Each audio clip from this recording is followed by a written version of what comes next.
Friends, new year వచ్చింది. 2026లో ఉన్నాం. ఇప్పటికైనా మనం కెరీర్ మీద ఫోకస్ చేయాలని ప్రతి ఒక్కరికి ఉంటుంది. బట్ ఎలా అనే దానికి ఈజీగా వెరీ సింపుల్గా మీకు టాప్ 5 టిప్స్ అయితే చెప్తాను. ఎగ్జాక్ట్గా ఫాలో అయిపోండి. నెంబర్ 1 వచ్చేసరికి సెటప్ ఏ స్మార్ట్ గోల్స్. రెండోది వచ్చేసరికి ప్రతి ఒక్కరు కూడా డిస్ట్రాక్షన్స్కి అయితే దూరంగా ఉండండి. మూడోది వచ్చేసరికి manage your time and take breaks తీసుకోవడం చాలా కష్టం. నాలుగోది వచ్చేసరికి track progress and reward yourself. ఇవి రెండు కూడా కంపల్సరీ మీకు చేసుకున్నట్లయితే మీకేంటో తెలుస్తుంది. ఐదోది వచ్చేసరికి చివరిది find your why and build support.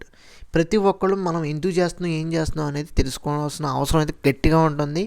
అదేవిధంగా ఒక అల్టిమేట్గా సపోర్ట్ అనేది మీకు మీరు సపోర్ట్ చేసుకోవాలి, మీ సర్కిల్లో ఉన్న వాళ్ళు ఎవరైనా సరే. సో ఈ టిప్స్ ఏవైతే 5 చెప్పానో ఇది ఎగ్జాక్ట్గా మీరు ఫాలో అయితే సరిపోతుంది. సో ఈ వీడియో నచ్చాడు తప్పకుండా మన ఛానల్కి అయితే లైక్ చేయండి, షేర్ చేయండి, సబ్స్క్రైబ్ చేసుకోండి. Thanks for watching.